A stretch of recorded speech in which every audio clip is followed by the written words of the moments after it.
Hello, everybody. It's the Oaks of Menlo coming to town to take on your Lions of Vanguard University. Meanwhile, for Vanguard, we're used to seeing Spencer Edmondson start the 9-inning contest, but because of the injury he suffered in the Hilo series, that scary elbow injury, is going to be Jesus Barreto taking the nod. We'll give you an update on Spencer Edmondson as we get further into the ball game. But for Jesus Barreto, it's his first 9-inning start of the season, and he's facing off against the leadoff man, the ever-dangerous Justin Flannery, hailing from Marietta, as Barreto fires that one in for a strike. Marietta Valley High School product, go Nighthawks for Justin Flannery, who was a all GSAC player a season ago and a Gold Glover.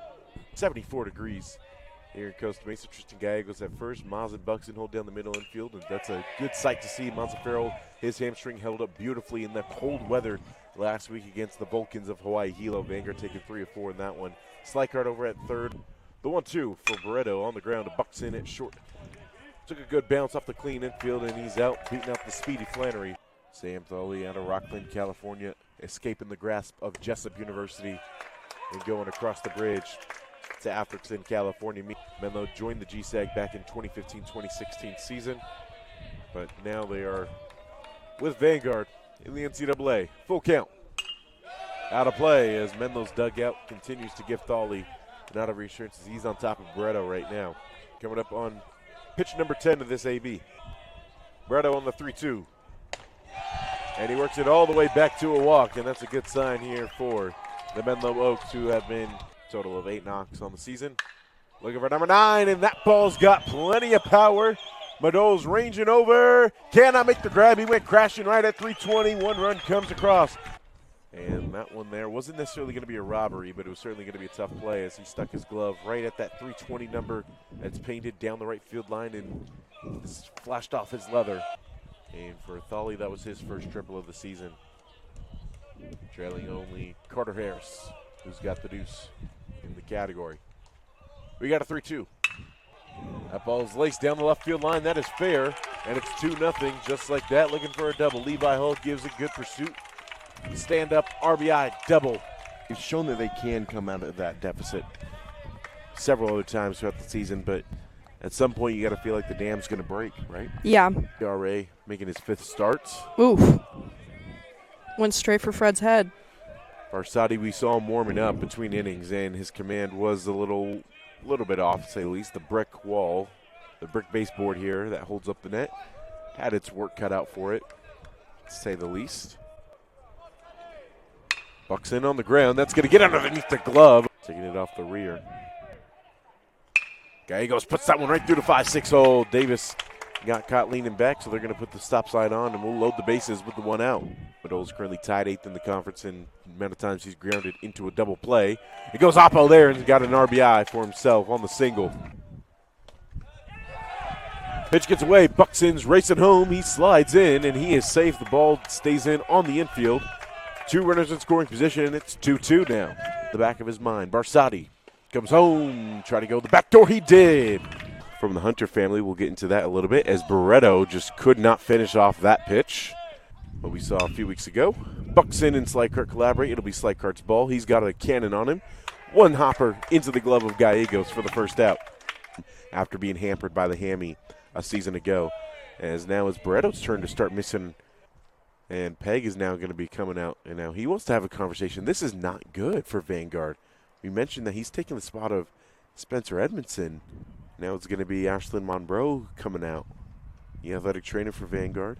I mean, if there is any silver lining here, is that it's the shoulder and not the elbow.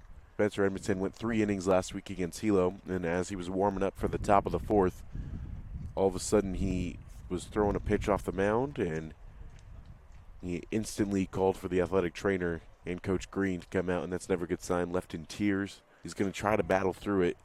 So you tip your cap to Edmondson, but he was unable to make the start today. And Vanguard has just sent a man down to get throwing. Last week it was Chris Ceballos. Had to get hot in a hurry and gave up 3 runs promptly. But all things considered, he actually pitched pretty well on short notice, having coming in cold like that. But it looks like we're going to have, for the second weekend in a row, the first pitcher that we see is going to have to be lifted due to injury. He's dealing with some trouble here. Jesus Barreto is going to say, I'm going to try. He's reaching at the back of the shoulder. Hopefully he's just tight. And as you see Beretta with a bit of a grimace there even when he just threw that one. As Miles wears that one square on the back. Barsati has plunked his second man today to match his strikeout total. Warning about his, as Perez checks his swing there, and he goes down looking. Filthy pitch there from Barsati to bring us back to the top of the order on the switch hitter, Jackson Davis. 1 1/3 as Davis finds the gap conference with those 12 errors. We got an 0-2. Heads in, retires. Another man on a 3-pitch count. Meadows 2-strike approach, popping a squat. Where's that one? No! What? Oh, man, they're going to say he leaned into it. Barsati quickly appealed that one. Definitely clipped. Perez could hear it from here. As now, they actually give him that one. I'm sure no Meadows wondering where was that when he was up. Definitely. And then here and now we've got an 0-2. Buxton. That ball is smoked to left field. 3-run shot for Buxton halfway up the net. Wow. 6-4. Slykart lifts this one. Will it be fair? It is fair! Wow. Slykart goes back-to-back with Buxton. It was flirting with the pole, and it cleared the net for the second time this season. Up 7-4 with the 5 runs in the bottom of 4th, and Tristan Gallegos trying to say we're not done yet as he wears that one on the heel. And Donovan Kerr, less than ideal start for him. For Buxton, that was his 5th home run in the last 7 contests. The 5 Ks is the most for Dakota since February 12th, 2022, back in high school. Wow. 1-1. Smoke to left field. This might tie the game. It does, and a bat flip to boot. First time in Dakota Henson's career he's given up multiple home runs in one game. You know, it's interesting. If you look at that Cedarville series, he pitched the 2 innings, did not give up a hit, and did not walk anybody. So I'm sure you're wondering how the heck did he give up an earned run that day as he gets the grounder to second. I'll tell you, it was in the top of the 8th there. He hit a man, and then he balked, and he struck out a man. And then on a sac fly, the man who reached on the HBP was able to get over a third. And then Kagan Wentz balked again. Wow. So that's exactly how. Cool, calm, and collected. Doesn't rush anything, but he got his bat around there for the RBI single. Buxton lifts this one to center field, and it's not going to have enough on it. Fulcher makes a snag, but it's still going to be the ribby for Fred Buxton nonetheless.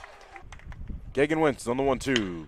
Back up the middle, glances off his glove. Buxton ranging over. He rifles to first base, and it's away over the head of Gallegos. Sometimes pitchers allowed to be good. Oh, Madole is going to get Rodriguez on the balk. What is going on out there? Perez lifts this one to right field. Will it stay fair? Yes, it does! First career home run for Colton Perez on the 3-run shot to make this a 12-7 ball game. Colton Perez rewarding Coach Pegg for going with him as the DH. Chopper, Slykart makes the pick, rifles to Gallegos, who makes the small little Mario Brothers hop. Looking like a video game over there. That definitely did. You're going to start running out of arms very quickly here. The ball's lifted in the air to left field as now Levi Hall will have to try to time it up. He cannot. 2-run shot for Morris to make it 12-9 for this Menlo pitching staff.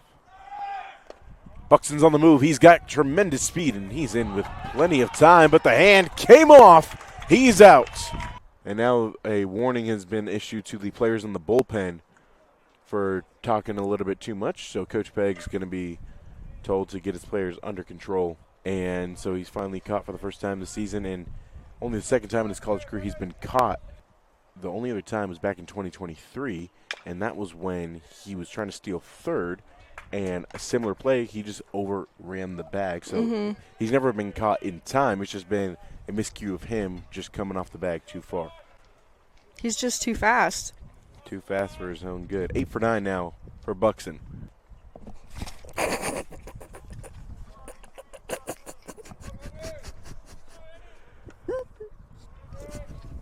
case you're wondering why we're laughing, it's because Sydney and I both just had a hornet just come streaking at us. Popped up. Gallegos has it on the infield and catches made to end the 8th inning. Clean bill of health for Dylan Henson. Gosh, some of y'all must think that we're babies, but I'm telling you, that was a massive hornet that just started flying right at us. 12-9 going to the bottom of the 8th. New pitcher for Menlo as well. That ball's lifted to right center field, and our new right fielder is Tyler Shiganaka, who records the first out. Was about to mention that we had a defensive change, and that was exactly what it was. Tyler Shiganaka taking over from Noah Madole in right field. One away now for Dylan Henson. On the ground, Amaz, who was playing the pull, bobble briefly, and now makes the flip to Gallegos. It was going to be a tough play for Amaz to get his hips squarely around. The ball's lifted to Davis in center field, and career save number 1 for Dylan Henson as Vanguard takes game 1 of this series by a score of 12-9. Take whatever break you need to. We're going to do just the same. They'll reset the field here. We'll be back in about 30 minutes for game 2 of our doubleheader. Final score in game 1, 12-9. Vanguard wins.